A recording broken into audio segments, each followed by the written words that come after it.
কলকাতায় মন্দিরের নামে তোলাবাজির অভিযোগ, রাস্তা আটকে রাখার অভিযোগে উত্তেজনা। কলকাতার 28 নম্বর ওয়ার্ডে সরজমিনে কুণাল ঘোষ। স্থানীয় বাসিন্দাদের সঙ্গে কথা বললেন কুণাল ঘোষ। মন্দিরের নামে টাকা তোলা যাবে না বললেন কুণাল ঘোষ।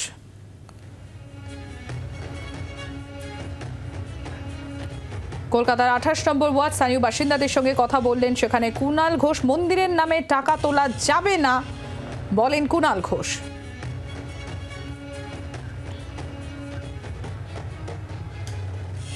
কলকাতায় মন্দিরের নামে তোলাবাজির যে অভিযোগ, রাস্তা আটকে রাখার অভিযোগে উত্তেজনা। কলকাতা 28 নম্বর ওয়ার্ড, সেখানে সরেজমিনে যান কুণাল ঘোষ। স্থানীয় বাসিন্দাদের সঙ্গে কথা বলেন। মন্দিরের নামে টাকা তোলা যাবে না বলেন কুণাল ঘোষ।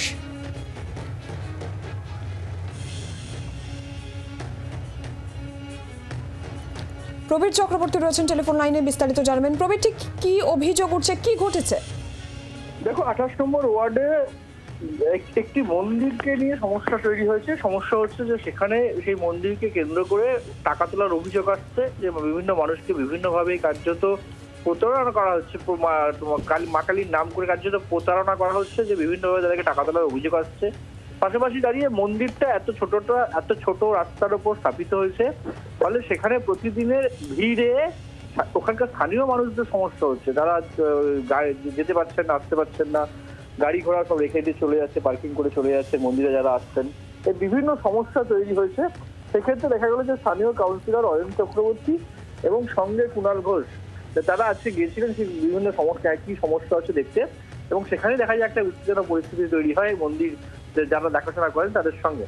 সেক্ষেত্রে দাঁড়িয়ে কুণাল ঘোষের বক্তব্য যে মন্দির চলুক, পুজো হোক, তাতে কোনো আপত্তি নেই, কিন্তু মন্দিরকে কেন্দ্র করে যে অভিযোগ আসছে টাকা তোলার, এবং যেভাবে রাস্তাঘাট পুরো আটকে যাচ্ছে, স্থানীয় মানুষের সমস্যা হচ্ছে, গাড়ি চলাচলের সমস্যা হচ্ছে, অ্যাম্বুলেন্স পর্যন্ত যেতে পারছে, এই সমস্যাগুলো সমাধান চাই।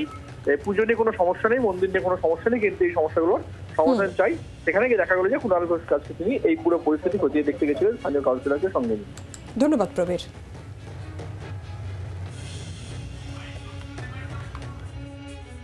আমাদের এই অঞ্চলে একটি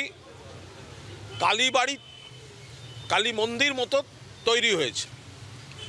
এবার কালী মন্দির তো হতেই পারে, আমরা তো সবাই কালী ভক্ত, তো এটা নিয়ে নানা রকম অভিযোগ আসছে যে এই কালী মন্দিরের বৈধ কোনো ট্রাস্ট বা বৈধ কিছু আছে কিনা এখনো পর্যন্ত জানা যায়নি। উল্টে একটা রটনা তৈরি হচ্ছে। সাধারণ মানুষ যারা ভক্ত, বিভিন্ন সোশ্যাল মিডিয়ার মাধ্যমে, ইউটিউবের মাধ্যমে যে ভয়ঙ্কর জাগ্রত এবং ভক্তরা আবেগে চলে আসছেন, তাদের কাছ থেকে বিপুল টাকা, এমনকি বলা হচ্ছে আপনার এই গয়নাটা মা পছন্দ করেছেন, দিয়ে যান। বিপুল টাকা, গয়না, এইগুলো সমস্ত তোলা হচ্ছে। বাংলার আওয়াজ, বাঙালির আবেগ, জি 24 ঘন্টা।